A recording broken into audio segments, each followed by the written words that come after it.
What about Drake? You like Drake? No. Yeah, now why don't you like Drake? I don't like anything about Drake. Mom, I don't like his voice. I don't like what he talks about. I be trying to don't tell like these his face. If you haven't noticed, there's been some serious beef brewing in the rap community lately, and Drake seems to be at the center of it all. In a recent response, he remarked, "All you people teaming up. What is this? A 20v1?" This statement comes after multiple artists, including Rick Ross, A$AP Rocky, Kendrick Lamar, Future, Metro Boomin, The Weeknd, and many others, have thrown shade his way. It's left a lot of people scratching their heads, wondering why so many seem to have it out for Drake. Even he acknowledges it. Back in 2015, he rapped in his song, Energy. "I got enemies, got a lot of enemies, got a lot of people trying to drain me of my energy." It's clear that since then, that list has only continued to grow. Future and Metro Boomin. Let's dive into the situation with Future and Metro Boomin. Drake's beef with Metro Boomin and Future is pretty well known, so I won't go into all the details here, but it's important to set the stage for why so many rappers have come together to take shots at Drake. Future and Metro are the key players behind this so-called rap civil war, with Metro seemingly being the mastermind of it all. But what sparked Metro's animosity towards Drake? It looks like it all began in December 2022, when Drake was left off Metro Boomin's album, Heroes and Villains. There was a moment in the studio where Drake expressed interest in a track from Metro's album. He really wanted to jump on it, but Metro had already finalized the song and was set on keeping it as is. Metro explained, "I ain't even tried to sell you no dream. It's really locked in." Their tension flared up again when Drake and 21 Savage's album, Her Loss, kept winning Album of the Year over Metro's project. Metro tweeted in frustration, "Yet Her Loss still keeps winning Rap Album of the Year over H&V. Proof that award shows are just politics and not for me. I don't care about awards, honestly. The true award and reward is knowing that the music I spend so much time on brings joy to people's everyday lives." Although he quickly deleted the tweet, it was clear that there was some unresolved tension there. Drake also seemed to address the situation during a live stream, saying, "To the rest of you, the non-believers, the underachievers, the tweet and deleters, you guys make me sick to my stomach, fam. Honestly, if you want to look into my eyes or do something, that's what I thought." While it's hard to pinpoint whether leaving Drake off Metro's album or him winning multiple awards over Metro triggered this beef, it definitely added fuel to the fire and seemed to upset Metro enough to create 2 entire albums with Future aimed at Drake, featuring a lineup of other rappers who share his frustrations. But why would Future, who was once a good friend of Drake, get involved in this rap civil war? The origins of their beef are a bit unclear, but there are some theories. The last time Drake and Future collaborated was on Future's album I Never Liked You, and afterward, rumors began to circulate about potential issues between them. Let's revisit the tension between Future, Metro Boomin, and Drake. Isn't it strange that nothing ever really came of their hit song, Wait For You, featuring Thames? It was a massive success. You'd think something would have followed up on it, but it just faded away. Then, shortly after, Future dissed Drake on his album, leaving many fans puzzled about why that happened. For a while, people speculated that their beef was related to a girl, but Metro Boomin put that rumor to rest, saying, "Stop making stuff up for engagement and enjoy the music." With that cleared up, the next theory was that Future and Metro are close friends, and that Future chose to back Metro in his feud with Drake. After all, Metro's producer tag is Future's voice saying, "If young Metro don't trust you, I'm gon' shoot you." Clearly, Future has made it known that he doesn't trust Drake. On the flip side, Drake has taken shots at them too. In his recently leaked diss track, Push-Ups, he said, "I could never be nobody's #1 fan. Your first #1, I had to put it in your hand," which was definitely a dig at Future. He also humorously told Metro to shut your ass up and make some drums. So, regardless of how it all started, Drake's issues with Future and Metro are significant. It's no surprise that when they decided to collaborate on their first album together, they brought in another rapper who shares their disdain for Drake, The Weeknd. Drake's recent response included some disses aimed at various artists, including The Weeknd. Their relationship has been a bit of a roller coaster, with a public feud that's flared up and cooled down over the years. However, after The Weeknd featured heavily on Future and Metro's albums and took some shots at Drake, the tension between them seems to have reignited. It all began back in 2010 when Drake discovered a rising artist named The Weeknd. They met in 2011, and Drake quickly became a major supporter of his career. The two collaborated frequently, with The Weeknd even writing 4 tracks for Drake's album Take Care. As The Weeknd started to gain traction as a solo artist in 2012, Drake expressed his desire to stay involved in his career, saying, "I want to continue being involved in his career and vice versa and keep making music together." While their professional relationship seemed solid on paper, what truly mattered was the acknowledgement of their affiliation. Drake clearly wanted to sign The Weeknd, and often stated, "This is forever the first artist that OB ever had and still has, and OVO is alive for." However, things took a turn when The Weeknd signed with Republic Records in September 2012, which visibly upset Drake. He took to Twitter saying, "You won't get away with just a thank you. You owe me a favor." For a while, things between Drake and The Weeknd seemed to be running smoothly. Typically, a beef with Drake involves some subtle digs in his songs, while he maintains a friendly front in interviews. But that changed in 2013 when The Weeknd did an interview with Complex. He revealed that the songs he had given to Drake were originally meant for his album House of Balloons, but he implied that it wasn't necessarily the right move for him. When asked if they were still cool, The Weeknd said, "No, that's not true." But there was clearly some underlying tension. He explained, "The thing about Drake is I told him what my decisions were going to be, and he was down with it from the beginning." Despite their assurances that everything was fine, the atmosphere around Take Care and The Weeknd's decision not to sign with OVO suggested otherwise. In 2015, The Weeknd opened up more about his early relationship with Drake in a Rolling Stone interview. He reflected, "I gave up almost half of my album. It's hard. I will always be thankful. If it wasn't for the light he shined on me, who knows where I'd be. Everything happens for a reason. You never know what I would say if this success wasn't in front of me now."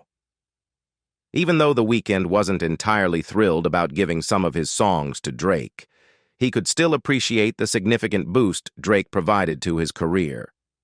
Things were relatively quiet between them for a while until 2017, when they both appeared on each other's shows, signaling that they were on good terms despite any past tensions. However, rumors started swirling that Drake was dating The Weeknd's ex-girlfriend, Bella Hadid, which could have stirred up some drama between them. After that, Drake posted a throwback photo from the Take Care era, and someone commented, "The Weeknd wrote the entire album." Drake quickly responded, clarifying, "AEL co-wrote on Shot for Me and Practice. Obviously, he was featured on Crew Love and The Ride. That's it. There are 20 songs on that album. Don't try me." Later, The Weeknd and Bella Hadid rekindled their relationship, which might have upset Drake. Many speculated that he took more shots at The Weeknd in his 2018 album Scorpion. Then in 2019, The Weeknd appeared to fire back with a line from his song Lost in the Fire. "And I just want a baby with the right one, 'cause I could never be the one to hide one." This was a clear reference to Pusha T revealing that Drake had a son he was keeping under wraps. The Weeknd also threw a line at Drake in Nav's song Price on My Head, saying, "You beefing with yourself, tell the truth. People on your side, they would ride for me too." Despite that, Drake has always insisted that he holds no ill will toward The Weeknd. He said, "I'm always excited and super happy for all those guys. I never had any resentment about him not staying on OVO. That was never my thing. I never expected Abel to stay under OVO once I heard he wanted to do his own thing. Drake later reflected on their relationship, admitting, "My biggest regret is that we probably wasted 7 years not communicating when we had something beautiful." He echoed this sentiment in his song War, rapping, "Oh Voxo link up," and they boy that sound like he sang on Thriller. "We just had to fix things. Family 6 things. We can't split up." After that, it seemed like they might be on better terms, especially when they were spotted together at the Weeknd's birthday party in 2022. However, in 2023, Drake appeared to take a jab at the Weeknd in his album For All the Dogs on the Track, All the Parties, where he rapped, "My plan P&D and them shorties don't listen to the Weeknd." Some people argue that it wasn't a diss, but given the recent tensions, it definitely could be interpreted that way. In late March of this year, Future and Metro Boomin dropped their collaborative album, We Don't Trust You, which, if you didn't know, is essentially a diss album aimed squarely at Drake. It features several artists who also have issues with him. The Weeknd contributed some vocals, but it wasn't until the follow-up album, We Still Don't Trust You, that he really aimed some shots at Drake. The most pointed remarks came from the track All to Myself, where the Weeknd rapped, "They could never diss my brothers when they got leaks in the operation. I thank God that I never signed my life away, and we never do the big talk. The shooters making TikToks got us laughing in the Lambo." This line references a few things, including OVO associates leaking information to Pusha T about Drake's son, as well as The Weeknd's relief at not having signed with OVO. Drake definitely wasn't thrilled about this collaboration, so he fired back with some shots on a recently leaked diss track called Push CHS. In it, he raps, "Your manager was Chubbs, little blunt runner claiming the 6, and you boys didn't even come from it. And when you boys got rich, you had to run from it. Cash blow and Abel bread out here tricking. We do for as he doing for dudes." Here, Drake is taking jabs at both The Weeknd and his manager, Cash XO. Now that the beef between Drake and The Weeknd is flaring up again, it's hard to pinpoint the exact reason, but it likely ties back to some ex-girlfriend drama or The Weeknd's decision not to sign with OVO years ago. Given their history, Metro Boomin made sure to bring The Weeknd into this album with Future, knowing full well how much he dislikes Drake. Kendrick Lamar. Kendrick Lamar and Drake's beef has been pretty well documented lately, so I won't dive too deep, but it's worth noting some important backstory. They started off as friends in the early 2000s and 10s, with Drake helping Kendrick by bringing him on tour with A$AP Rocky. They even collaborated a few times, but things changed when Kendrick and Big Sean dropped Control. In Kendrick's verse, he called out everyone in the rap game, including Drake. Most fans didn't take it too seriously, since Kendrick expressed love for them and it felt like just friendly competition. But Drake saw it differently. Drake remarked, "I didn't really have anything to say about it. It just sounded like an ambitious thought to me, that's all it was. I know good and well that Lamar is not murdering me at all on any platform, so when that day presents itself, I guess we can revisit the topic." Looking back, that's pretty ironic. As Kendrick continued to rise and challenge Drake's status, it sparked a decade of subliminals exchanged between the two artists, something I won't get into here. Fast forward to the late 2010s, when Kendrick was taking a break after the release of Damn, and you'll see Drake calling him out directly on multiple occasions. He said things like, "You know the other two guys I'm constantly up against, Cole and Kendrick. I'm excited that the decade's about to turn, and we're going to see who can go that extra stretch." He added, "You know those guys who disappear for 3, 4, 5 years to chill? That's not me." After the release of First Person Shooter, a track where Drake and Cole teamed up and proclaimed themselves the GOATs, Kendrick felt the need to respond. He jumped on Like That with Future and Metro Boomin, where he didn't hold back. Kendrick fired off lines like, "Motherfuck the big 3, it's just big me. I'm really like that. And your best work is a light pack. Prince outlived Mike Jack for all your dogs getting buried." He even added, With all these nines, he's gonna see Pet Cemetery. As you can imagine, this diss sent shockwaves through the hip-hop community, and there was no way Drake could let it slide.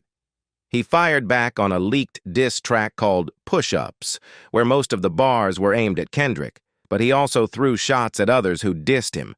He rhymed, "How you big, Stefan?" with a size 7 men's on. Maroon 5 need a verse. You better make it witty.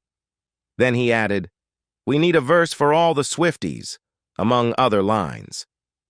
Drake insisted that "like that" wasn't the spark that ignited their beef, but rather that the tension had been building for a long time, evident in the decade of subliminals exchanged between them. AAP Rocky. Like the Weeknd, A$AP Rocky and Drake used to be tight, but things have soured, largely due to a woman. Surprise, surprise. When A$AP Rocky was just starting out, Drake brought him along on his Club Paradise tour with Kendrick Lamar. Rocky has credited Drake with being the one to help launch his career, saying, "The only person who put on for me when I didn't have anyone was Drake. He was the first person to really support me before anybody else. He didn't want to sign me, but he recognized my talent. He said, 'You've got it. Shine. I'll make sure of it.'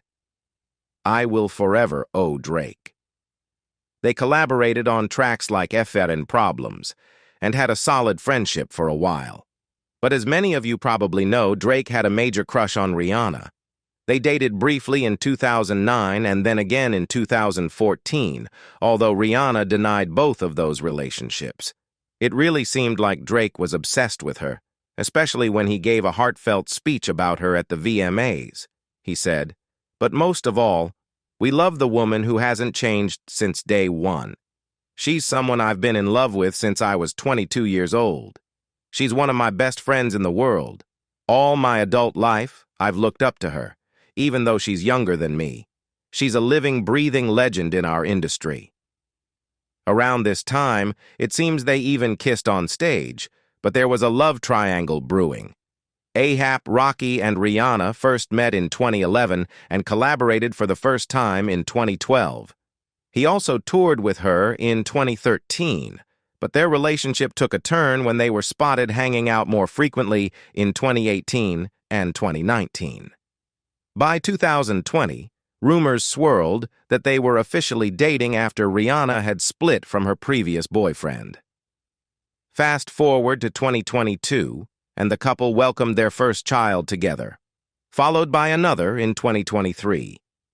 Rihanna confirmed that their romantic relationship started in 2019, and there were even whispers about an upcoming wedding. However, one person who seemed a bit jealous was Drake. Many fans believe that his song Fear of Heights from For All the Dogs was aimed at Rihanna. In it, he raps lines like, "Why they make it sound like I'm still hung up on you? That could never be me, girl. Can't run. Better him than me. Better it's not me. And the sex was average with you. I'm anti 'cause I had it with you, and I had way better than you, TBH. Yeah, that man, he's still with you. He can't leave you." The first verse feels like it's directed at both Rihanna and Rocky, with some pretty weak disses, in my opinion. Drake seemed to throw some shade at A$AP Rocky on the track, Another Late Night, with the line, "I ain't pretty flow to get really rocky." He also made another jab on Virginia Beach, rapping, "I know what you say. You say I could have treated you better or whatever, but I don't know. I think I did all right. And you know how you get drawing conclusions like you got a Parsons degree or something. I could have treated you better. That's crazy." In a funny moment, a TMZ reporter tried to catch Rocky off guard while jogging and asked about the diss. But Rocky didn't bite. However, he did respond in a way on Kid Cudi's song, Wow, where he rapped, "These people can't stomach me. Gotta go get a Mandre." Rocky finally tackled the beef head-on in Future and Metro Boomin's second diss album, We Still Don't Trust You, on the track Show of Hands. He rapped, "People swear they the baddest. I just beg the worst one in their feelings over women. What, you hurt or something? I smashed before you, birthed, son. Flo hit it first, son. Still don't trust you, it's always us, never them. Heard you dropped your latest Funny how it just came and went. It's pretty clear who he's talking about. While Drake didn't seem to aim any shots directly at Rocky in his latest diss track, he did share a meme that seemed to take aim at everyone who's come after him, so at least we know what sparked the tension between them. But another surprising beef we recently discovered is between Drake and Rick Ross, and we're just now learning the backstory behind it. Kanye West. Like many others on this list, Kanye and Drake were friends early on in Drake's career. There was a bit of tension here and there, especially after Kanye's infamous 2016 rant where he claimed the radio played too much Drake. For the most part, though, their relationship seemed solid until 2018, when things took a turn. At that time, Pusha T's beef with Drake was heating up, and Kanye had just produced Pusha's album, Daytona. Drake felt that Kanye, who had released several albums that year, was deliberately trying to sabotage the release of his own album, Scorpion. Kanye did apologize for the timing, but then he dropped the infamous song, Lift Yourself. This track is memorable for its bizarre lyrics, as Kanye turned a beat Drake liked into something silly with lines like, "Poop did he scoop?" Kanye later got upset with Drake for allegedly throwing shade at him in Duppy freestyle, even claiming that Drake threatened his family. Fast forward to 2021 and then 2023, and more petty drama unfolded.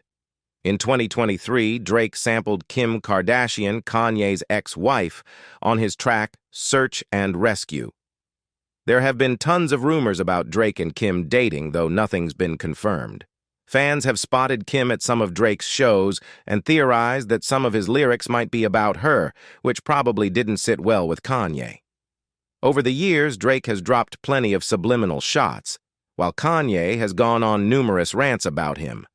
Their beef really boils down to a lot of petty stuff, which isn't surprising given their personalities. I wasn't initially planning to include Kanye in this discussion, but he recently jumped back into the mix by remixing the very song that sparked their feud. In his comments about the remix, Kanye said, "Like that, that's what it is. But I did do this, like that remix, though. I think that's what you was wanting to lead into. Let me see. You gotta like that remix. I don't believe Gay jumped on the like that remix. You know we had to get the hooligans up here. He's gonna take this out. Yo, Dot, I got you. I'm just tired of all this nonsense." So the fact that these guys are finally coming together is interesting because it's not just about getting rid of Drake, it's about taking down whoever they think is in control. In his remix, Kanye took a shot at Drake, saying, "It's a wrap for people. Where's Lucian? Serve your master. You caught a little bag for your masters, didn't you? Lifetime deal." It's a bit rough to hear Kanye say this since he's no longer with the label, while Drake is still under UMG, whose CEO is Lucian Grange. This directly references what Drake said about Kendrick releasing music for TDE. It's wild to see yet another artist entering the beef against Drake. Now, everyone's just waiting to see how Pusha T will respond. J. Cole also caught some stray shots on this track, which is tough to see, especially since Kanye even posted a meme about him. I feel pretty bad for Cole right now. Rick Ross. Rick Ross and Drake have had a solid friendship for quite some time, so it caught a lot of people off guard when they started beefing. They've collaborated on several tracks, most notably Money in the Grave and I'm on One, and even teased the idea of a joint album as recently as 2021. There was a bit of tension between them back in 2016 when Drake was in a feud with Meek Mill, who was signed to Rick Ross's label. Ross made it clear where he stood, saying, "If it's got to go there, Renzel going to jump off the porch on your ass. That's just the way I've always been, and I'm going to die that way. You just got to know what you're doing for your dogs." So it made sense that he sided with his artist. Once Drake and Meek made amends, Rick Ross and Drake did as well. The last time we heard Ross speak positively about Drake was in May 2023 on Drink Champs, where he mentioned that they're very close. Even earlier this year, Rick Ross told Aiden Ross during a live stream that his favorite collaboration with Drake is Stay Skemmin', and described the experience of making it as magical. In March of this year, Rick Ross and his girlfriend, Christina Mackey, revealed that they had broken up the previous February. Shortly after that, Rick Ross unfollowed Drake on Instagram, which raised some eyebrows. After the release of Like That by Future, Metro Boomin, and Kendrick Lamar, most fans were focused on Kendrick's verse and might not have noticed that Rick Ross was also featured on the album, a project that was packed with shots at Drake. If you didn't catch on, it was pretty much aimed at him. While Ross's verse didn't mention Drake directly, it could have been that small sign of loyalty that rubbed Drizzy the wrong way. Not long after, Drake invited Rick Ross's ex, Christina Mackey, to one of his concerts. She even posted about the fancy invitation, which likely didn't sit well with Ross. That's when speculation about a beef started to circulate, and it was pretty much confirmed when a track called Push-Ups leaked from Drake. In it, he had some pointed lines for Rick Ross, rapping, "I might take your latest girl and cuff her like I'm Ricky. Can't believe he jumping in. He turning 50. Every song that made it on the chart he got from Drizzy. Spend that little check you got and stay out my business." In his response, Rick Ross addressed Drake's claims, mentioning how Drake supposedly took his girl, referenced his past as a correctional officer, and suggested that every song on the charts that Ross has had is thanks to him. While Drake didn't linger on Ross for long, he had a lot of other targets to take aim at. It was enough to prompt Ross to jump into the studio and record a full-length diss track.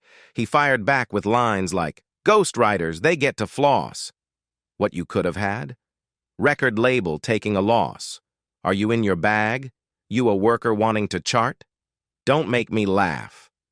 In this verse, he directly challenged Drake's use of ghostwriters, implying that outsourcing creativity could be costing Drake's label money. He went on to say, "Like his moves, but he never had to fight in school, always ran, and another person had to write your grooves."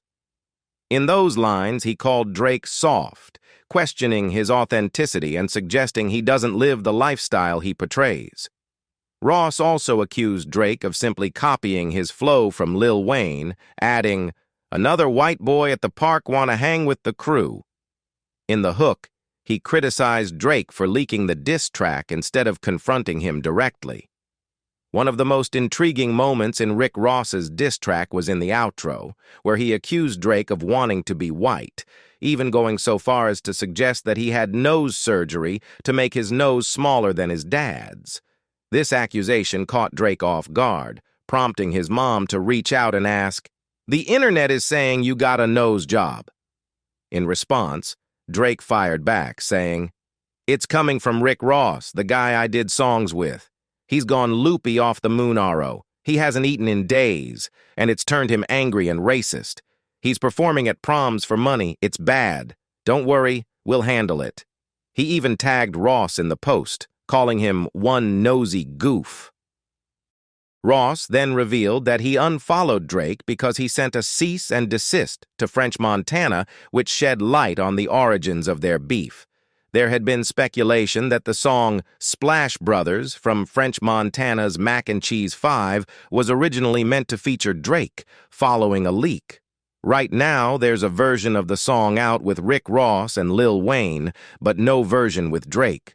Many people believe that Drake sent a cease and desist to prevent the release of the song.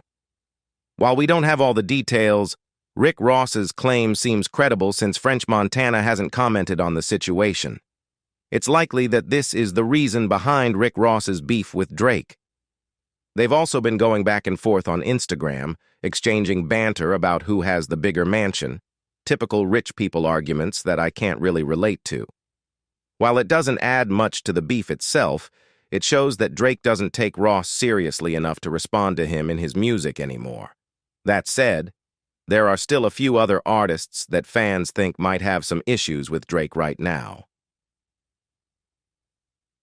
XXXTentacion. Does Drake's song KMT from the 2017 playlist More Life ring a bell?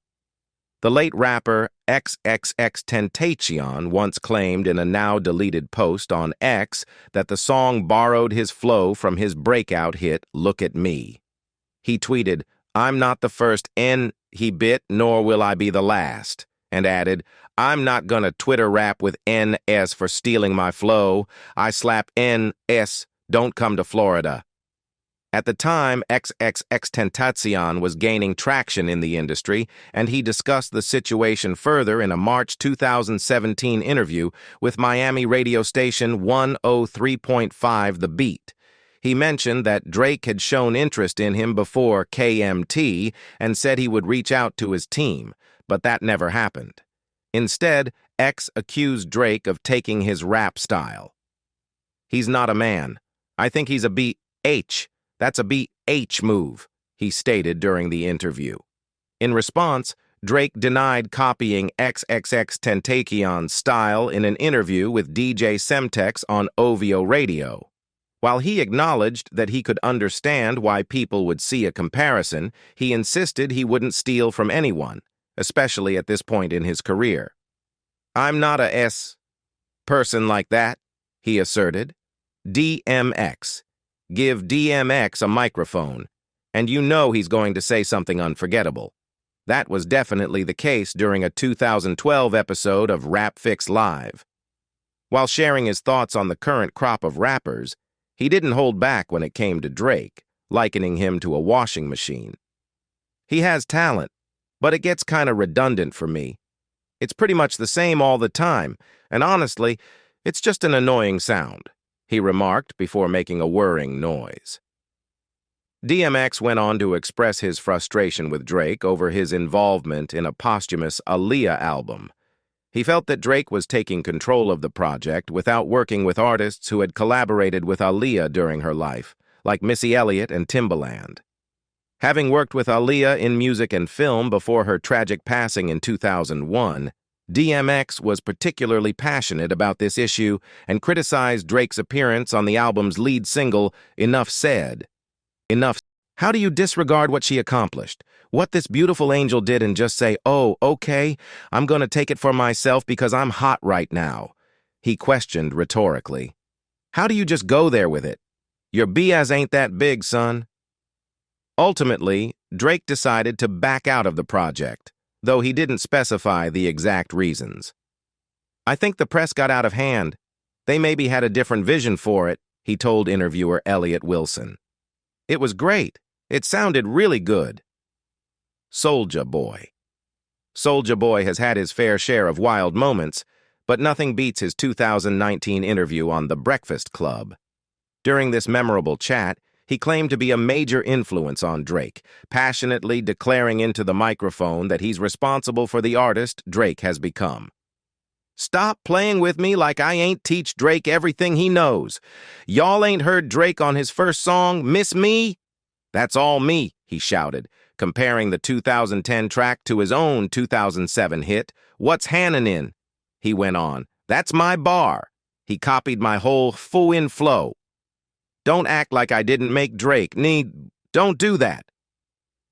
For what it's worth, Essence noted that many fans seem to back Soulja Boy's bold claims, but it's still a bit wild for him to take credit for Drake's entire career. After all, wouldn't Drake have found his own sound with one of the other hit singles he went on to release? Theories, J. Cole, Travis Scott, and Nav. Now let's dive into some artists who are rumored to have beef with Drake, although I'm not so sure these claims hold much weight, starting with J. Cole. For those who might not know, Drake and J. Cole have been pretty close lately. They just collaborated on First Person Shooter and wrapped up a tour together about a week ago, which makes it hard to believe there's any tension between them. However, J. Cole's recent feature on Metro Boomin and Future's We Still Don't Trust You, particularly on the track Red Leather, raised some eyebrows and led people to think he might be switching sides. The thing is, J. Cole's verse had nothing to do with any beef, and neither did the song itself. While some fans believe Drake might get in his feelings over this, I really doubt he's upset, especially since they were literally on tour together when the song was released. Another artist people speculate has beef with Drake is Travis Scott, mainly because he also made an appearance on We Don't Trust You. Even though Travis Scott's verse didn't include any shots at Drake, Some fans connected the dots after seeing a video of Drake playfully pretending to shoot a Travis Scott head during his show. But in reality, he was just performing one of their collaborative songs, a routine he's followed throughout the tour. Plus, Drake even gave Travis a shout-out in his diss track, making it unlikely they have any real issues. However, there could be some tension between Drake and Nav.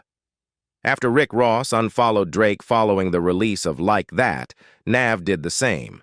Not long after that, Drake posted an Instagram photo with the caption, "I'm picking up. I'm in Turks, little baby," which is a line from Nav's song, Turks. Since then, nothing significant has happened, so it's hard to say if there's any real beef. Nav didn't even feature on We Still Don't Trust You, leaving us in the dark about their relationship.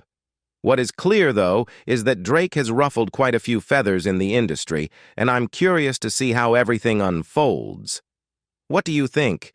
Do you believe the criticisms aimed at Drake are justified, or are they simply a reflection of his immense success? Share your thoughts in the comments below.